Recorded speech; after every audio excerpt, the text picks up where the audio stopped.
Krishna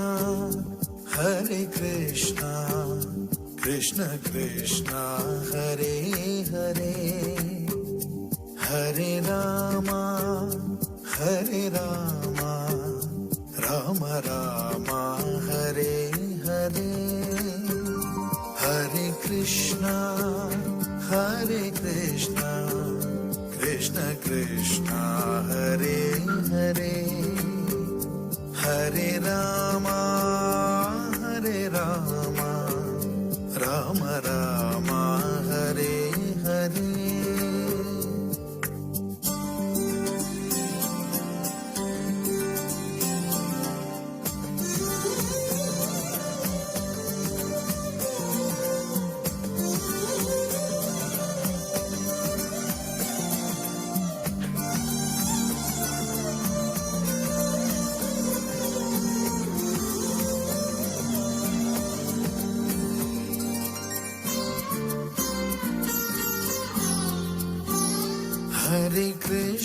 Hare Krishna Krishna Krishna Hare Hare Hare Rama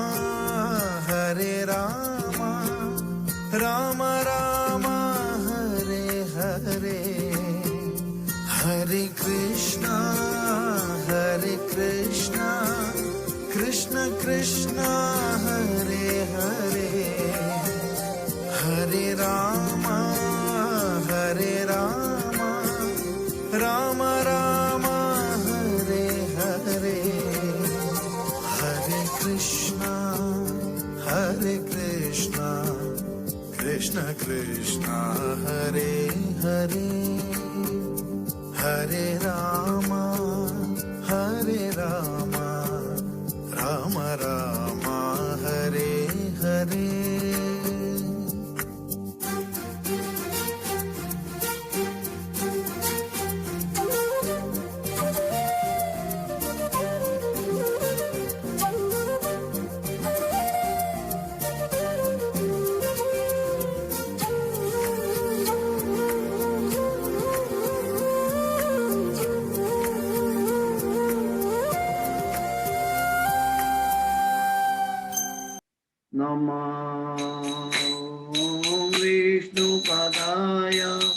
कृष्णपृष्ठाय भूतले श्रीमदे भक्ति वेदांत स्वामिनिति नामिने नमस्ते सरस्वती देवे गौरवाणी प्रचारिणे निर्विशेष शून्यवादी पाश्चात्य देशतारिणे जय श्री कृष्ण चैतन्य प्रभु नित्यानंद श्री अद्वैत गदाधर श्रीवासादि गौर भक्त वृंद जय श्री कृष्ण चैतन्य प्रभु नित्यानंद श्री अद्वैत गदाधर श्रीवासादि गौर भक्त वृंद जय श्री कृष्ण चैतन्य प्रभु नित्यानंद श्री अद्वैत गदाधर श्रीवासादि गौर भक्त वृंद हरे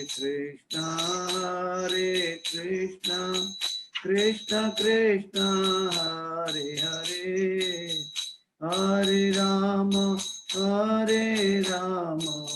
राम राम हरे हरे हरे कृष्ण कृष्ण कृष्ण हरे हरे हरे राम राम राम हरे हरे हरे कृष्ण कृष्ण कृष्ण हरे हरे हरे राम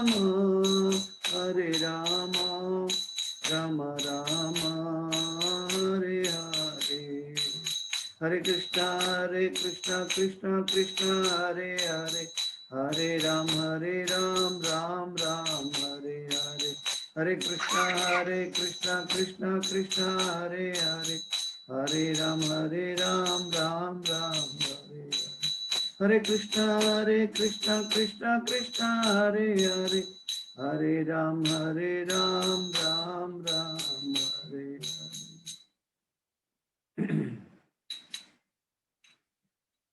ॐ अज्ञानातिमिरान्धस्य ज्ञानाञ्जनशलाकया चक्षुरुन्मिलितं येन तस्मै श्रीगुरुवे नमः श्रीचैतन्यमनोभीष्टं स्थापितं येन भूतले स्वयं रूप गदा मह्यं ददाति स्वपदान्तिकम् वन्देऽहं श्रीगुरु श्रीयुतापदकमलं श्रीगुरु वैष्णवांश्च श्रीरूपं साग्रजातं सगणा रघुनाथान्वितं तं सजीवं साद्वैतं सावधूतं परिजनसहितं कृष्ण चैतन्यदेवं श्रीराधा कृष्णपादां सगणा ललिता श्रीविशाखान्वितांश्च हे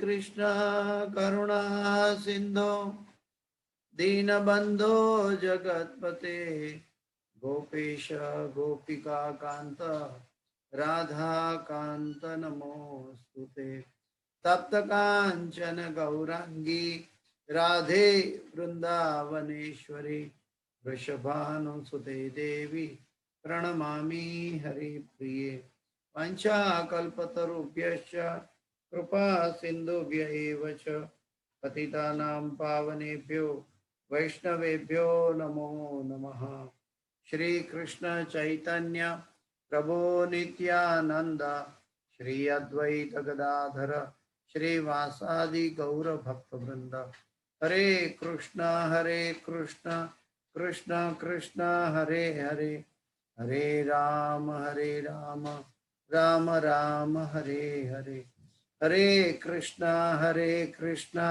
कृष्ण कृष्ण हरे हरे हरे राम राम राम हरे हरे हरे कृष्ण कृष्ण कृष्ण हरे हरे हरे राम राम राम हरे हरे। तो आज गुरु गौरंगा की कृपा से हम सब श्रीमद् भागवत के सुबह क्लास में इकट्ठे हुए हैं। पहला अध्याय पहला स्कंद 5वां अध्याय और 11वां श्लोक 1-5-11 1-5-11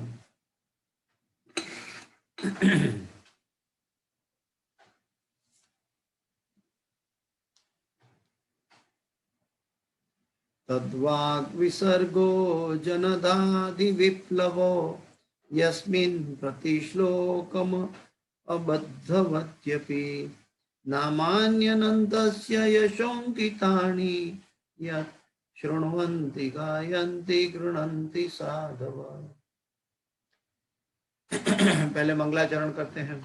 ओम नमो भगवते वासुदेवाय ओम नमो भगवते वासुदेवाय ओम नमो भगवते वासुदेवाय नारायणं नमस्कृत्यं नरं चैव नरोत्तमं देवीं सरस्वतीं व्यासं ततो जयं मुदीरयेत् नष्टप्रायेषु अभद्रेषु नित्यं भागवत सेवया भगवते उत्तम श्लोके भक्तिर्भवति नैष्ठकी। हरे कृष्ण। तद्वाग्विसर्गो जनता द विप्लवो यस्मिन् प्रतिश्लोकमबद्धवत्यपि नामान्यनन्तस्य यशोंकितानि यत् शृण्वन्ति गायन्ति गृह्णन्ति साधव।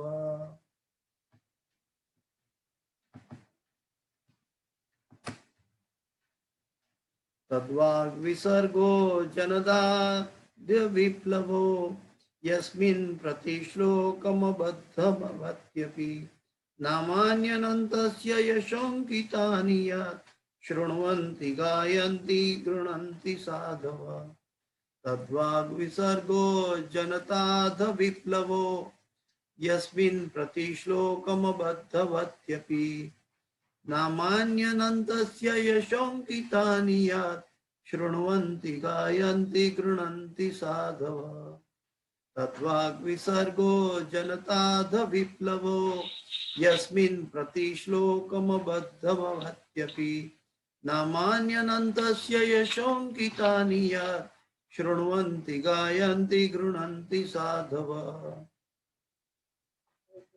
हरे कृष्ण। अनुवाद पे जाते हैं। अनुवाद और तात्पर्य भाई श्री भक्ति वेदांत स्वामी शिल प्रभुपाद महाराज की जय। दूसरी ओर जो साहित्य असीम परमेश्वर के नाम, यश, रूपों तथा लीलाओं की दिव्य महिमा के वर्णन से पूर्ण है, वह कुछ भी भिन्न ही रचना है जो इस जगत की गुमराह सभ्यता के अपवित्र जीवन में क्रांति लाने वाले दिव्य शब्दों से ओतप्रोत है।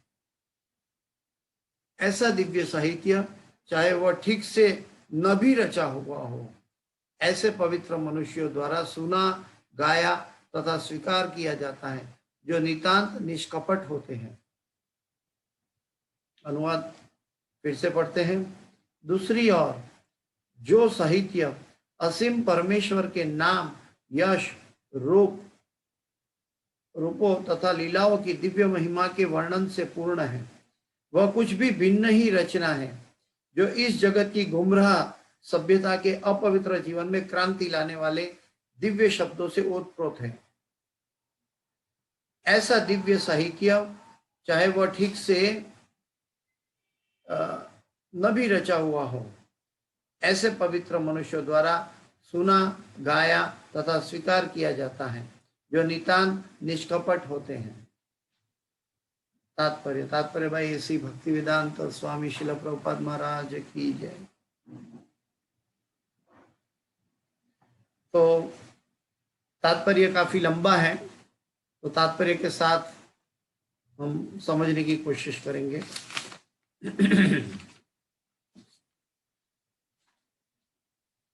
तात्पर्य लंबा है तो थोड़ा ध्यान से प्रभुपाद जी को सुनते हैं। महान चिंतकों की विशेषता है कि वे बुरे से बुरे में से भी श्रेष्ठतम को खोज निकालते हैं। कहा गया है कि बुद्धिमान मनुष्य को चाहिए कि विष के कुंड से अमृत ग्रहण कर लें, गंदगी में भी पड़े सोने को स्वीकार करें, अज्ञात कुल भी उत्तम तथा सुयोग्य पत्नी ग्रहण कर लें, अज्ञात कुल की भी उत्तम तथा सुयोग्य पत्नी को ग्रहण कर ले, और अछूत से अछूत कुल से भी संबंध शिक्षक से सद उपदेश प्राप्त कर ले। ये कुछ नैतिक शिक्षाएं हैं जो सभी स्थानों पर बिना किसी अपवाद के हर एक पर लागू होती हैं। यहाँ पे प्रभुपाद जी काफी जगह में हमें बोध दे रहे हैं, फिर से इसकी बात कर रहे हैं कि जो भगवान का भक्त है, जहाँ पे हरि कथा चल रही है, जहाँ पे श्री कृष्ण की महिमा चल रही है, जहाँ पे श्री कृष्ण की बातें चल रही है, तो वहाँ वो स्वयं बैठ जाते हैं। चाहे वो कथा त्रुटिमय हो तो भी वो सुनने लायक है। कहा गया है कि बुद्धिमान मनुष्य को चाहिए कि विष के कुंड से भी अमृत ग्रहण कर ले। प्रभुपाद जी हमें समझाए हैं पहले कि एनीथिंग माइनस कृष्णा इज भौतिक and anything plus Krishna is आध्यात्मिक। तो जहाँ पे भगवान श्री कृष्ण जुड़े हुए हैं, भगवान श्री कृष्ण की महिमा जुड़ी हुई है, तो वो दिव्य स्तर पर है। तो उसको भगवान के जो शुद्ध भक्त हैं वो जहर के कुएं में से अमृत निकाल लेते हैं। जैसे हंस होता है और दूध और पानी के अंदर से भी दूध निकालता है, पानी छोड़ देता है। जैसे मधुमक्खी होती है, कादव कीचड़ में खिला हुआ कमल के ऊपर जाके से मधु निकाल लेते हैं। और बाकी कादव कीचड़ को छोड़ देती है मधुमक्खी। तो ऐसे भगवान के भक्त होते हैं। गंदगी में भी पड़े सोने को स्वीकार करें। प्रभुपाद जी समझाते हैं, अगर सोने का टुकड़ा गंदगी में भी पड़ गया है तो उसको निकाल के धो के साफ करके पवित्र बनाया जा सकता है, लेकिन उसको फेंका नहीं जा सकता है क्योंकि वो कीमती है। ठीक वैसे ही भगवान की हरि कथा, कृष्ण कथा, तो उनको स्वीकारना चाहिए। अज्ञात कुल की भी उत्तम तथा सुयोग्य पत्नी ग्रहण कर ले तथा अछूत से या अछूत कुल से संबंध शिक्षक से भी सदुपदेश प्राप्त कर ले। आज हम श्रीमद् भागवत में भी ये प्रत्यक्ष प्रमाण है कि भौतिक दृष्टि से देखे तो विदुर जी महान भक्त होते हुए भी वो दासी पुत्र थे, क्षुद्र थे। लेकिन पूरा श्रीमद् भागवत हम सुत गोस्वामी के द्वारा ग्रहण कर रहे हैं। तो सुत गोस्वामी जो है वो भौतिक दृष्टि कुछ भी हो, लेकिन आध्यात्मिक दृष्टि से उन्नत शिक्षक है, वो आध्यात्मिक गुरु है। तो सदुपदेश प्राप्त थे। ये कुछ नैतिक शिक्षा है जो सभी स्थानों पर बिना किसी अपवाद के हर एक पर लागू होती है। लेकिन एक संत सामान्य व्यक्ति से काफी उच्च स्तर पर होता है। वह निरंतर परमेश्वर के महिमा गान में व्यस्त रहता है, क्योंकि परमेश्वर के पवित्र नाम तथा यश का प्रसार करने से जगत का दूषित वातावरण बदल सकता है। इस के अंदर भी प्रभुपाद जी सर्वश्रेष्ठ कैटेगरी की बात कर रहे हैं। तो सर्वश्रेष्ठ कैटेगरी की बात करके एक संत सामान्य व्यक्ति से काफी उच्च स्तर पर होता है एक संत, तो उसमें कोई शंका की बात नहीं है, स्वाभाविक है। क्योंकि जैसे हर एक की हेतु और मनोदशा अलग अलग स्तर पर होती है, तो उसके अंदर से जो भगवान की हरि कथा है उसके अंदर से कई लोग अलग अलग प्रकार के अपनी आंतरिक शुद्धता के अनुसार वो उपदेश ग्रहण करते हैं। कई लोग श्रीमद् भागवत को जिज्ञासु बनकर सुनते हैं, कई लोग ज्ञानी बनकर सुनते हैं, कई लोग भगवान की महिमा मानकर सुनते हैं, कई लोग भगवान की महिमा को जानकर उसके अंदर से रस को पकड़ते हैं, और कई लोग भगवान की महिमा सुनने के लिए बैठे, खाली पवित्र होने के लिए बैठे, लेकिन उसके अंदर रुचि या दिलचस्पी नहीं। तो अलग अलग प्रकार के लोग हैं। लेकिन प्रभुपाद जी कहते हैं कि संत लोग जो हैं वो श्रीमद् भागवत के अंदर का रस के प्रति आकृष्ट होते हैं। उनके अंदर का रस, उसके श्लोक का तात्पर्य को, जिष्ट को खींच लेते हैं, वो स्वीकार लेते हैं। जैसे मधुमक्खी पुष्प को डिस्टर्ब किए बिना पुष्प से मध निकाल लेती है, शहद निकाल लेती है, ठीक वैसे ही संत गण जो है हरि कथा से भगवान की महिमा को ग्रहण कर लेते हैं। क्योंकि परमेश्वर के पवित्र नाम तथा यश का प्रसार करने से जगत का दूषित वातावरण बदल सकता है, और श्रीमद् भागवत जैसे दिव्य साहित्य के प्रसार से लोग अपने व्यवहारों में समझदार हो सकते हैं। इस जगत में हम देखते हैं कि टीवी का न्यूज ले लो या न्यूज़पेपर के सो कॉल्ड समाचार पत्र का न्यूज ले लो, तो ये सब क्षणिक है और नाशवंत है। लेकिन श्रीमद् भागवत जो है अमृत है। निगम कल्पतरोर गलितम फलम शुक मुखाद रव्य संमितम, ये श्रीमद् भागवत अमृत है और पका हुआ है, सुखदेव गोस्वामी के मुख से निकला हुआ, और उनके भक्तों के द्वारा, सुत गोस्वामी के द्वारा शौनक ऋषि के साथ सत्संग करते हुए हमें प्रभुपाद जी के द्वारा मिल रहा है। तो ये और अधिक मधुर हो चुका है और अधिक ग्राह्य स्तर पर हमारे जैसे मंद बुद्धि वाले लोगों के लिए भी ग्राह्य स्तर पर उपलब्ध है। तो सांसारिक नवल कथा या समाचार पत्र या टीवी के न्यूज सब नाशवंत होते हैं, और वो पढ़ने के बाद भी कुछ आध्यात्मिक उन्नति कुछ आत्मा के लिए प्राप्त नहीं हो पाता। जो आत्मा के लिए प्राप्त हो पाता है वो है श्रीमद् भागवत। श्रीमद् भागवत की इस श्लोक की व्याख्या करते हुए हमारे समक्ष संकट उत्पन्न हो गया है। हमारे पड़ोसी मित्र चीन से, प्रभुपाद जी बता रहे हैं, हमारे पड़ोसी मित्र चीन से भारत की सीमा पर सैनिक आक्रमण कर दिया है। यद्यपि राजनीतिक क्षेत्र से हमें कोई भी सरोकार नहीं है, लेकिन हम देखते हैं कि इसके पूर्व भी भारत तथा चीन थे और दोनों ही देश बिना किसी दुर्भावना के सदियों से शांतिपूर्वक रहे थे। इसका कारण यह है कि उन दिनों ईश्वर चेतना का वातावरण था और इस महिमंडल का प्रत्येक देश ईश्वर से डरता है। शुद्ध हृदय वाला तथा सरल था, शुद्ध हृदय वाला तथा सरल था और राजनीतिक कूटनीति का कोई प्रश्न ही नहीं था। चीन तथा भारत ये दोनों देशों के बीच उस भूमि को लेकर झगड़ा करने का कोई कारण नहीं है जो बसने के लिए उपयुक्त नहीं है, और निश्चय ही इस मामले पर युद्ध करने की तो कोई आवश्यकता ही नहीं है। किंतु जैसा कि पहले कहा जा चुका है, कला के युग कली काल के कारण थोड़ी सी उत्तेजना से भी झगड़ा हो जाता है। यह किसी अन्य कारण से नहीं अपितु इस युग के प्रदूषित वातावरण के कारण है। एक वर्ग के लोग परमेश्वर के नाम तथा यशोगान को रोकने के लिए नियमबद्ध प्रचार कर रहे हैं।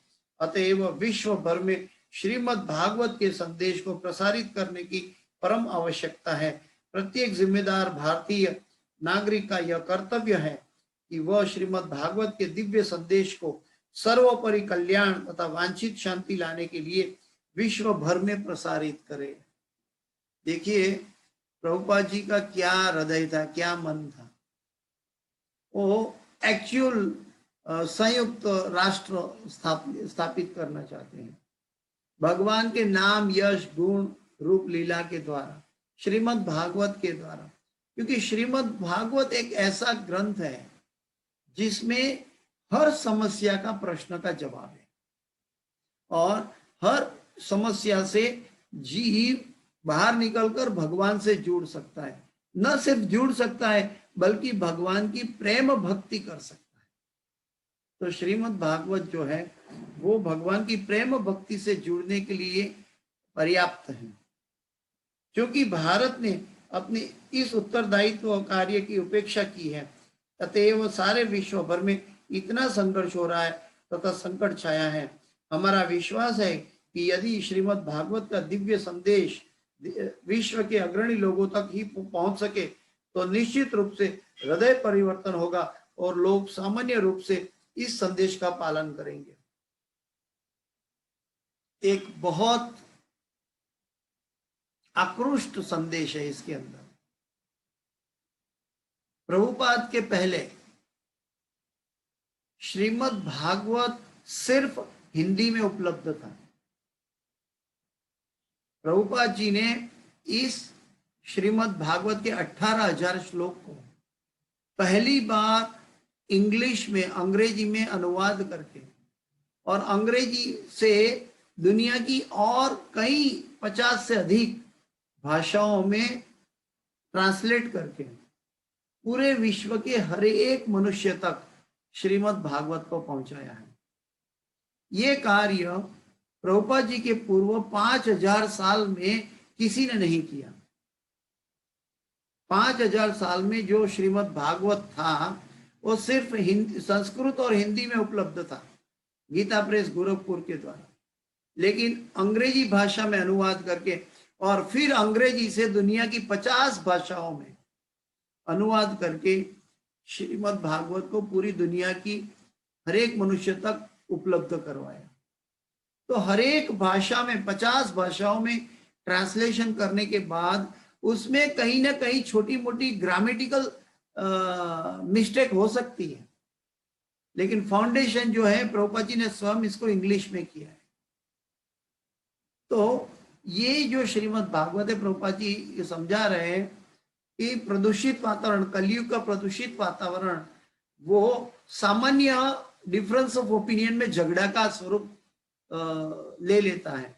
लेकिन इस प्रतिकूल परिस्थिति में श्रीमद् भागवत ऐसा एक दीप है कि जो दिव्य जगत से आया है, और चाहे उसमें कुछ ट्रांसलेशन में व्याकरण में कोई छोटी मोटी गलती भी रहेगी भी गई है, तो इस श्लोक के आधार पर प्रभुपाद जी समझाते हैं कि श्रीमद् भागवत सारे विश्व के लिए, हर एक भाषाओं के जीवों के लिए पीने लायक है। श्रीमद् भागवत पीने लायक है। तो ये प्रभुपाद जी का ये दिव्य स्तर का एक कारकिर्दी है कि जो विश्व में भगवान श्री कृष्ण इस पृथ्वी पर से थे, उनके बाद 664 लोगों ने गीता का भाष्य रचा था और उसकी टीका की थी, लेकिन श्रीमद् भागवत को कोई नहीं छू पाया, क्योंकि 18,000 श्लोक थे। अगर एक दिन का एक श्लोक का अनुवाद भी कर ले तो 25 साल लग जाता है। और प्रभुपाद जी ने ये भगीरथ कार्य वृंदावन राधा दामोदर मंदिर में बैठ के पूरी रात जग जग कर ये पूरे विश्व कल्याण के लिए ये किया है। इसमें जीवों के कल्याण हेतु है, इसमें कोई प्रभुपाद जी का स्वयं स्वार्थ नहीं था। तो जो भगवान के संत लोग होते हैं, भगवान के भक्त होते हैं, शुद्ध भक्त होते हैं, वो लोक हितकारिणों कार्य करते हैं। पर दुखे दुखी है, पर सुखे सुखी है। सामान्य मनुष्य जन पर दुखे सुखी है और पर सुखे दुखी है। ये सामान्य मनुष्य और भगवान के संत गण के अंदर बड़ा अंतर है। और ये अंतर तब होता है जब जीवन मनुष्य के हृदय में जब पूर्णतया शुद्धता प्रकट हो जाती है। और इस ब्रह्मांड में हम जानते हैं बार बार कि हृदय जो हमारा आंतरिक शुद्धिकरण है वो सिर्फ हरे कृष्ण कृष्ण कृष्ण हरे हरे, हरे राम राम राम हरे हरे, इस महामंत्र के द्वारा हमारी मन की और हृदय की शुद्धता कर सकते हैं। हम स्नान करके शरीर शुद्ध करते हैं, कपड़ा धो लेते हैं, लेकिन हमारे मन के अंदर पड़ी हुई वासना जो अनादि काल से 84 लाख योनि से पदार्थ के अनुभव से, शरीर से के जुड़े हुए पदार्थ के अनुभव से चल के आ रही है, ये अंदर की वासना को धोने का कोई इलाज इस ब्रह्मांड में नहीं है सिवा महामंत्र। तो इस महामंत्र का जप करने से हम आंतरिक शुद्धता प्राप्त कर सकते हैं। और ये आंतरिक शुद्धता प्राप्त करते हुए हम श्रीमद् भागवत या कृष्ण जैसी ग्रंथ को पढ़कर हम भगवान की नाम रूप गुण और लीला में प्रवेश कर सकते हैं। प्रभुपाद जी हमें भगवान की लीला में प्रवेश कराने के लिए लायक बना रहे हैं। तो प्रभुपाद जी का ये भगीरथ कार्य है कि वो स्वयं तो लीला में प्रविष्ट है, लेकिन हमारे जैसे तुच्छ लोगों को भी प्रभुपाद जी भगवान की लीला में शामिल कराने के लिए भगीरथ प्रयास कर रहे हैं। तो ये श्रीमद् भागवत अमृत है और लोग सामान्य रूप से इस संदेश का पालन करेंगे। जनता आधुनिक राजनीतिकारों तथा नेताओं के हाथ की कठपुतली बनी हुई है, क्योंकि जतो मत ततो पथ, इस कलयुग में हम लोकशाही की बात करते हैं। तो लोकशाही में क्या होता है, हर एक व्यक्ति चाहता है मेरा ओपिनियन लिया जाए। तो एक पढ़ा लिखा इंसान, कोई डॉक्टर हो और एक अनपढ़ हो, एक भगवान का संत हो और एक रोड पे झाड़ू मारने वाला हो, तो सभी की आंतरिक मलिनता अलग अलग स्तर पर है और सभी की शुद्धिकरण भी अलग अलग स्तर पर है। तो ऐसी अवस्था में सभी का ओपिनियन एक बराबर लिया जाता है। तो उससे क्या होता है कि लोकशाही सरकार जो बाहर आती है वो पूर्णतया शुद्ध नहीं हो पाती, क्योंकि उसमें निम्न स्तर के लोगों का भी ओपिनियन जुड़ा हुआ है ये लोकशाही में। लेकिन ओरिजिनल हमारे वैदिक ग्रंथ जो है वो राजाशाही थी पहले। उसमें एक व्यक्ति राजा को समर्पित प्रजा होती थी और राजा का हेतु था प्रजा का कल्याण करना। यहाँ तो हर 5 साल में नया राजनीति किया जाता है लोकशाही के माध्यम से और प्रजा को चूसता है। लेकिन ओरिजिनल राजनीति थी कि एक राजा को समर्पित प्रजा होती थी और एक राजा भी, उसके पास एडवाइजर जो थे वो संत ऋषिगण थे, उनके गुरुवर्य थे। वो गुरु के आज्ञा लेकर, गुरु का उपदेश सुनकर फिर न्याय करते थे। और आज सभी न्याय, कलयुग के, कलह के युग में सभी न्याय पैसों से खरीदा जाता है। तो यहाँ पे ओरिजिनल, जैसे राम राजा थे, तो राम राज्य की बात करें तो वहां एक व्यक्ति राजा थे, तो वो प्रजा उसमें सीखती थी कि कैसे एक को सरेंडर किया जाता है। जब एक, यानी कि भगवान को सरेंडर करना है, जीवन का परम लक्ष्य है, वो परम लक्ष्य राजा को समर्पित होते हुए वो व्यक्ति अपने जीवन में प्रैक्टिस कर लेता था, वो अनुभव प्राप्त कर लेता था, और वो प्राप्त करते वो दिव्य धाम को प्राप्त होता था। तो भगवान को समर्पित होना है तो राजा भी भगवान का प्रतिनिधित्व कहलाता है, और वो राजा को समर्पित प्रजा भगवान को समर्पित हो पाती थी।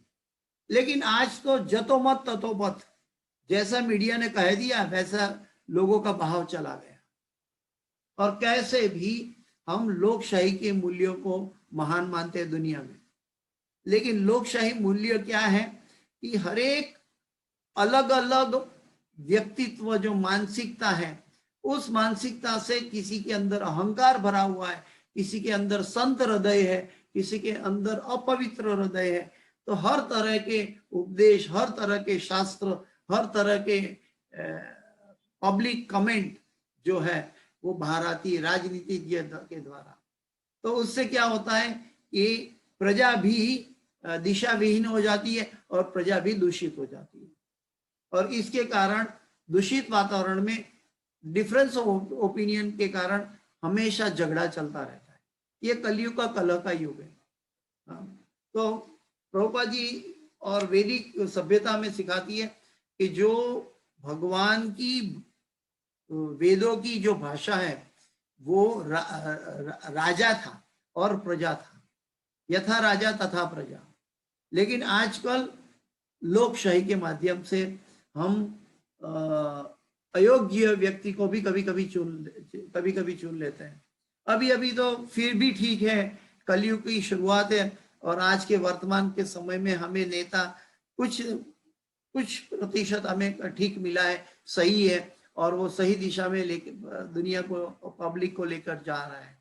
लेकिन सामान्यतः लोकशाही का जो माध्यम है वो दूषित माध्यम रहता है।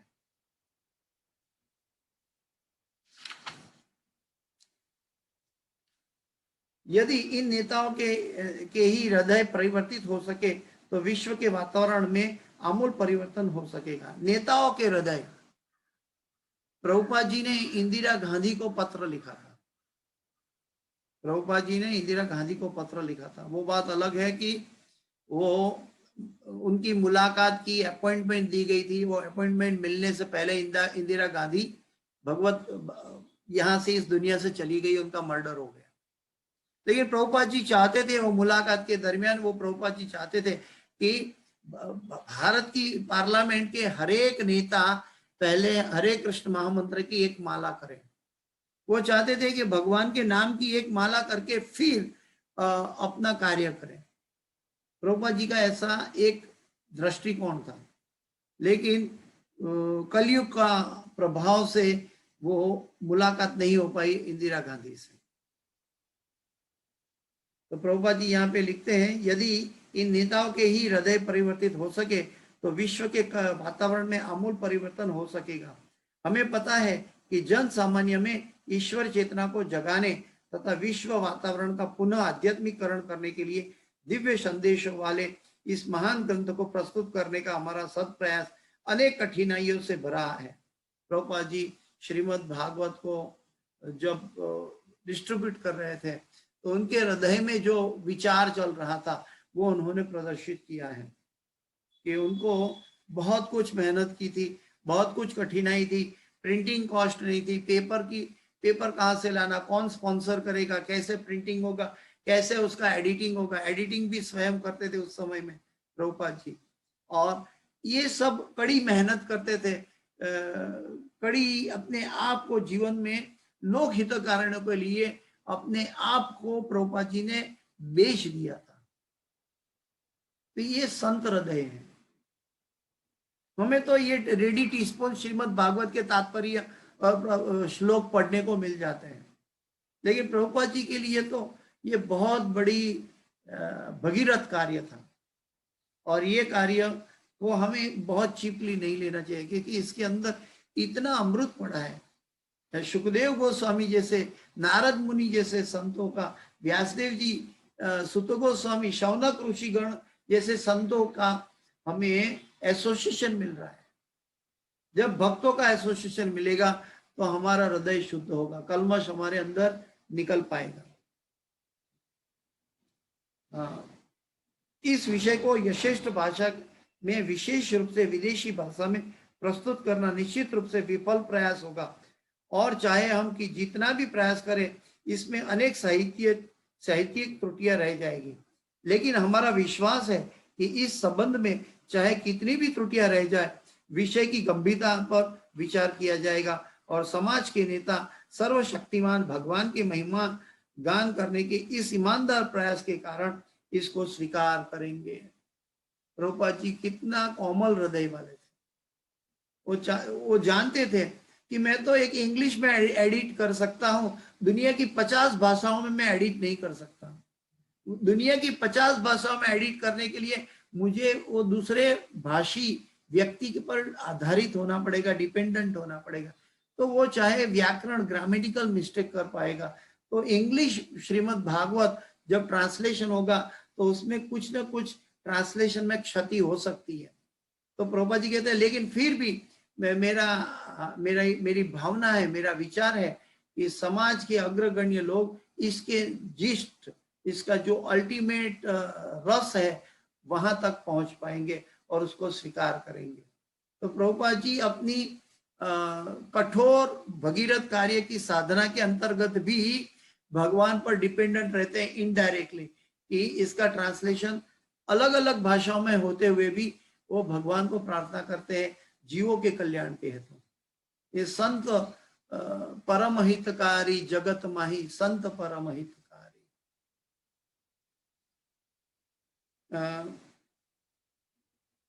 आगे,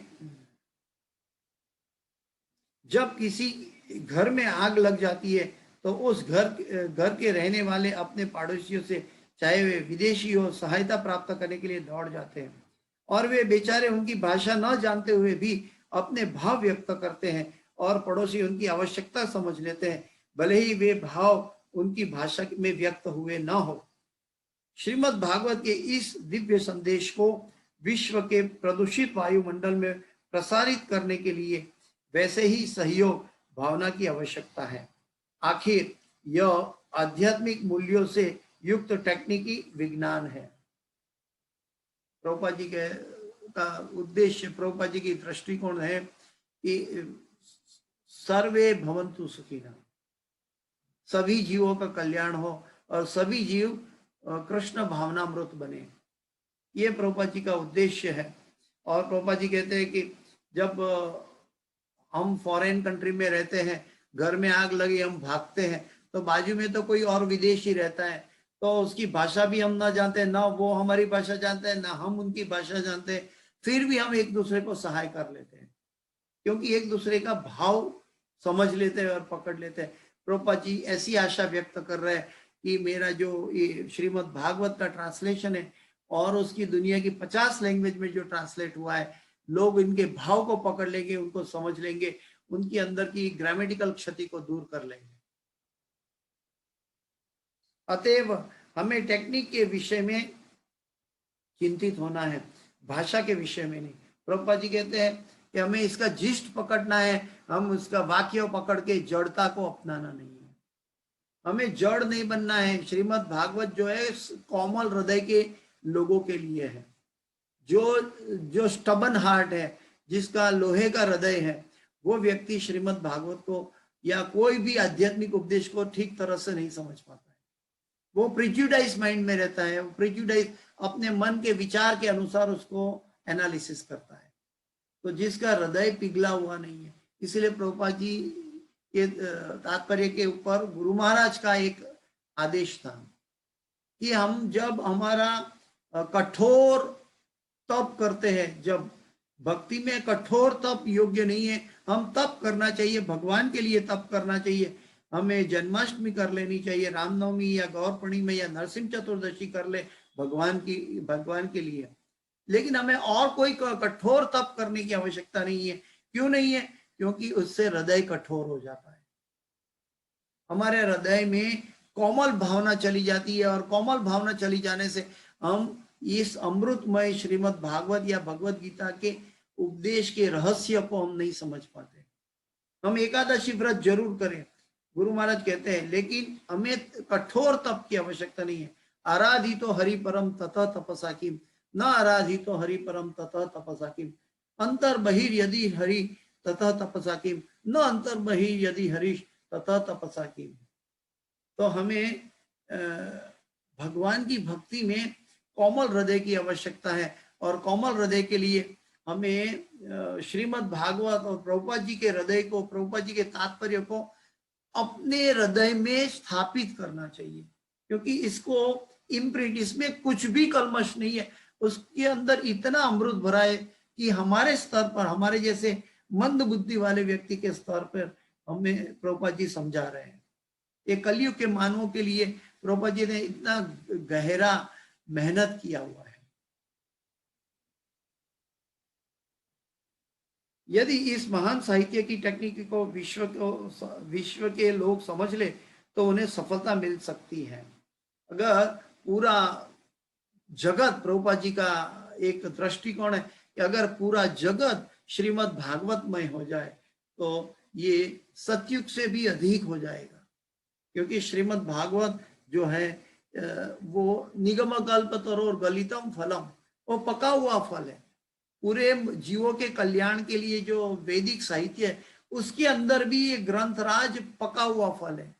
तो उसको पका हुआ फल हमेशा मीठा होता है, और मीठा फल को ग्रहण करने के लिए लोगों को तकलीफ नहीं होगी। प्रभुपाद जी ने ये भी समझाया है कि आने वाले 10,000 साल में ये सुनहरा योग है, ये सुनहरा काल है। उसके बाद घोर कलयुग शुरू हो जाएगा, और जीवों को प्रयत्न करना चाहिए कि इसी मनुष्य जन्म में भगवत धाम की प्राप्ति के लिए बहुत कमर कस के प्रयत्न करना चाहिए। प्रभुपाद जी ने अपने, अगर हमें फिर से पुनर्जन्म लेना पड़े, इसका मतलब है कि हमें प्रभुपाद जी की मेहनत पे पानी फिरा दिया है। प्रभुपाद जी ने मेहनत इसीलिए किया है, हम सब के लिए किया है कि हम भगवत धाम जा सके। और भगवत धाम के लिए हमें ये चमड़े की आंख से दिखने वाले कोई भी विषयों का चिंतन नहीं करना है। हमें तो सिर्फ श्रीमद् भागवत के अमृत को और उसके जिष्ट को चखना है। अगर चमड़े की आंख का उपयोग करना है तो श्रीमद् भागवत को पढ़ना है। इसके अलावा और कोई विषयों की चर्चा हम करेंगे तो हमारा पतन होगा, क्योंकि ये कला का प्रदूषित वातावरण है कलयुग में। जब विश्व भर की जनता में अनेक भौतिकतावादी कार्यकलाप चलते रहते हैं तो इसमें कोई आश्चर्य नहीं है कि कोई व्यक्ति या राष्ट्र तनिक सी उत्तेजना पर किसी दूसरे व्यक्ति या राष्ट्र पर आक्रमण कर दे। पहले भी एक राजाओं दूसरे राजाओं पर आक्रमण करते थे, लेकिन जो व्यक्ति भगवत भक्त राजा थे वो ऐसा कार्य नहीं करते। इवन भारत भूमि का एक इतिहास है, भारत भूमि का राजनीतिक एक इतिहास है कि भारत ने कभी पहला आक्रमण नहीं किया है दूसरे देशों पर, पहला हथियार नहीं चलाया है। इसलिए भारत पहले इतना विस्तृत था, वो इराक ईरान तक और पूरा मिडिल ईस्ट पूरा भारतवर्ष माना जाता था, लेकिन भारत अभी कम हो गया है। तो इसका मुख्य कारण ये है कि भारत ने कभी पहला प्रहार नहीं किया है। भारत अपना वैदिक ग्रंथ के अनुसार चलने की कोशिश किया है। ये राजनीतिक जो है बात है। इस कली या कलह का युग का यही नियम है। वातावरण पहले से सभी तरह के भ्रष्टाचार से दूषित है और प्रत्येक व्यक्ति इससे भलीभांति अवगत है। इंद्रिय तृप्ति के भौतिकतावादी विचारों से पूर्ण न जाने कितना अवांछित साहित्य भरा पड़ा है। देखिए, रेलवे स्टेशन पे हम देखते हैं कितनी भौतिकतावादी विचारों की कितना निम्न स्तर का साहित्य मिलता है जो चलती हुई ट्रेन में लोग पढ़ते हैं और अपना समय का पतन कर रहे हैं, अपना अपना जीवन का पतन कर रहे हैं। और कई लोग समाचार पत्र पढ़ते तो समाचार पत्र पढ़ के भी उनकी आध्यात्मिक उन्नति नहीं हो पाती। हाँ, समाचार पत्र कुछ हद तक जानकारी है, लेकिन इसके ऊपर डिपेंडेंसी, इसके पीछे समय बिताने की आवश्यकता नहीं है। इसके हेडलाइन तक टेम्पररी पढ़ सकते हैं इमरजेंसी के लिए, लेकिन जो श्रीमद् भागवत जो अमृत है उसका संरक्षण भगवान स्वयं करते हैं। जो समाज के आधुनिक समाचार पत्रों में रस नहीं रखते और सिर्फ श्रीमद् भागवत में अपनी रुचि रखते हैं, उसकी रक्षा भी भगवान कर लेते हैं। तो ऐसा नहीं है कि हम वर्तमान समाचार नहीं पढ़ेंगे तो हमारा कल्याण नहीं होगा, हमारी रक्षा नहीं होगी। इंद्रिय तृप्ति के भौतिकतावादी विचारों से पूर्ण न जाने कितना अवांछित साहित्य भरा पड़ा है। अनेक देशों में अश्लील साहित्य की जांच करने तथा उस पर प्रतिबंध लगाने के लिए सरकार द्वारा अनेक समितियां नियुक्त की जाती है। इसका अर्थ यही है कि न तो सरकार नहीं, जिम्मेदार जन नेता ऐसा साहित्य चाहते हैं तो भी यह बाजारों में मिलता है। मंदाहास मंद मतयो मंद भाग्या उपद्रता। श्रीमद् भागवत में पहले ही कहा जा चुका है कि कलयुग के व्यक्ति जो है मंद बुद्धि होंगे और मंदहा सुमंद मतयो मंद भाग्या उपद्रता, उसका ओपिनियन जो है अश्लील साहित्य की ओर जाता है और उपद्रता लेकर आता है।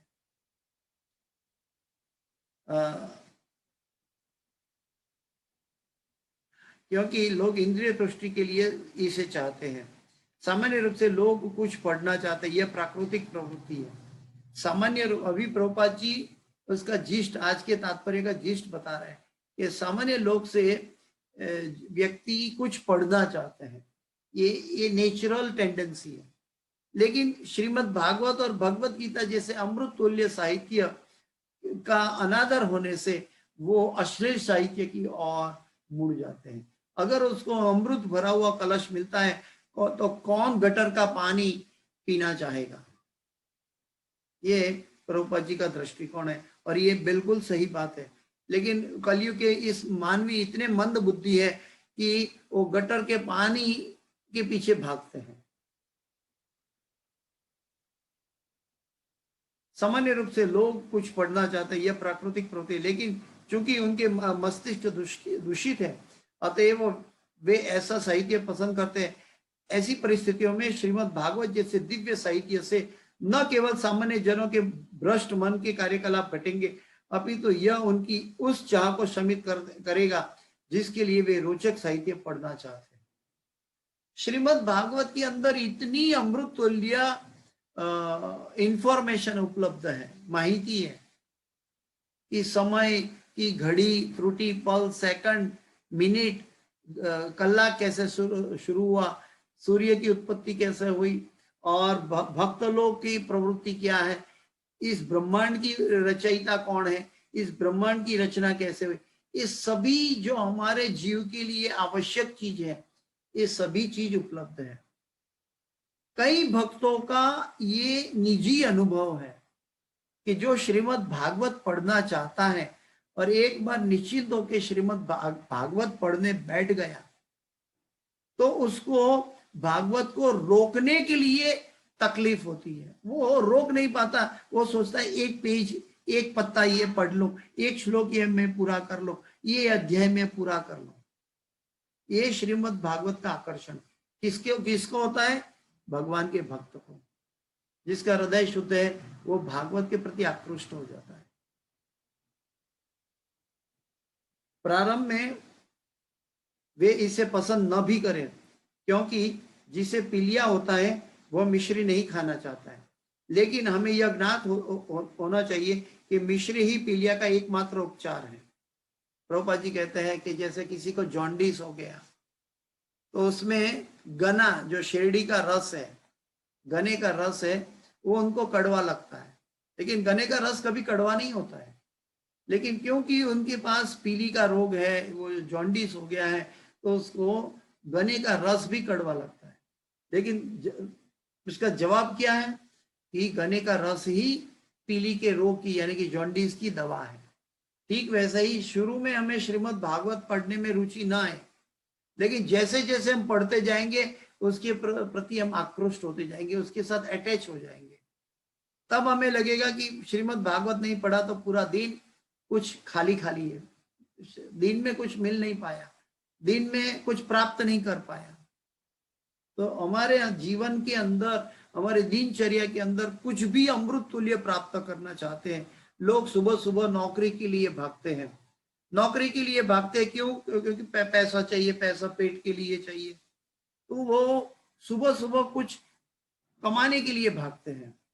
लेकिन सही कमानी क्या है, सही जो प्राप्ति क्या है कि जो आत्मा की उपलब्धि, आत्मा के लिए जो उपदेश है, वो ब्रह्म मुहूर्त में अगर श्रीमद् भागवत पढ़ा जाए तो थोड़ा भी 1 घंटा भी भागवत पढ़ लिया तो हमारा कल्याण हो सकता है।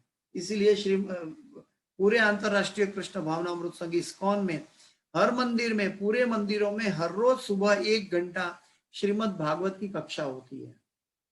ये इसीलिए इसी आधार पर प्रभुपाद जी ने इसी आधार पर ये करवाया है।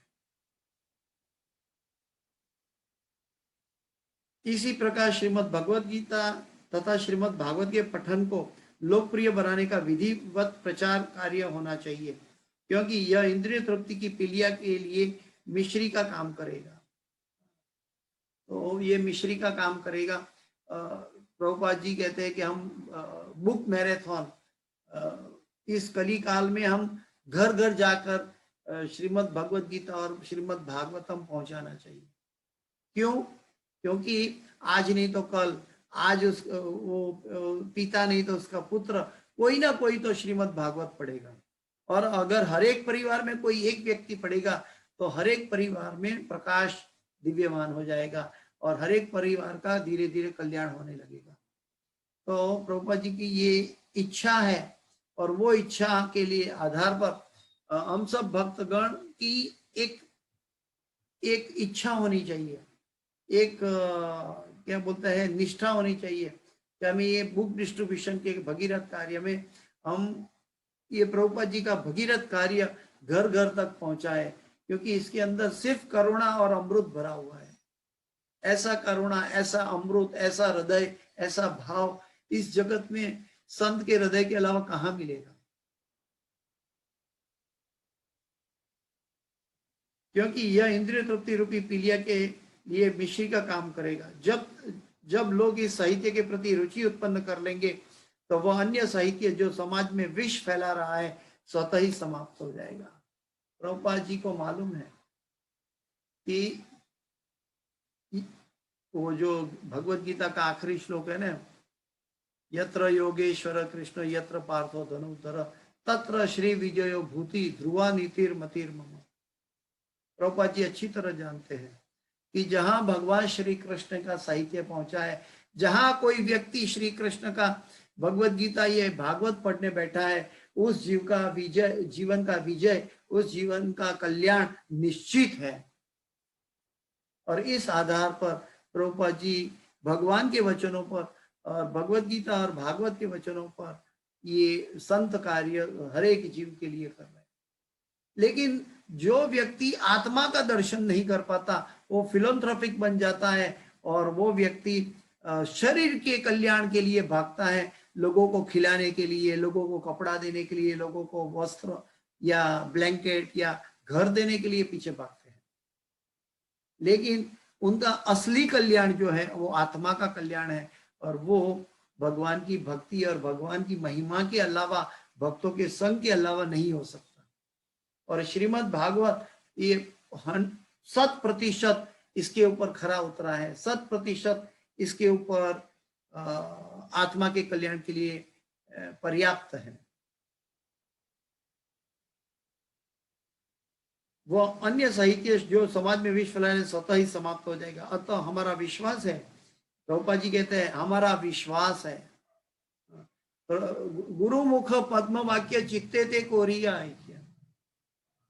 अगर प्रभुपाद जी का विश्वास है तो ये परम सत्य की ओर ले जाएगा और हमें भज गोविंदम गोविंदम भज मूढ़ मते, हमें गुरु के उपदेशों को एकमात्र और ना कोरी हो मने आश्रम, इस भाव से गुरु के विश्वास को सिद्ध करना चाहिए।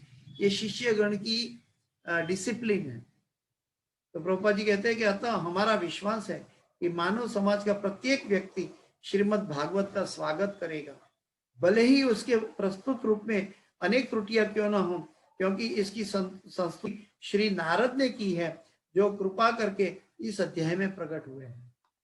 तो इस अध्याय में नारद मुनि प्रकट हुए हैं और प्रभुपाद जी नारद मुनि की महिमा को गुणगान कर रहे हैं कि नारद मुनि जहां जहां इंटरफियर हुए हैं, जहां जहां बीच में आए हैं, वहां सभी जीवों का कल्याण हुआ है। तो यहाँ पे श्रीमद् भागवत में नारद मुनि आए हैं और नारद मुनि के द्वारा व्यासदेव जी को उपदेश दिया जा रहा है कि जो पिछले श्लोक में बताया गया था कि जो समाज कल्याण के लिए जो सकाम कर्म की बात करते हैं वो तो कौवे का भोजन है, वो तो उकरडा है, लेकिन जो भगवान का भक्त और आत्मा का भोजन की बात करें तो ये श्रीमद् भागवत पूरे विश्व में सबका कल्याण कर सकता है।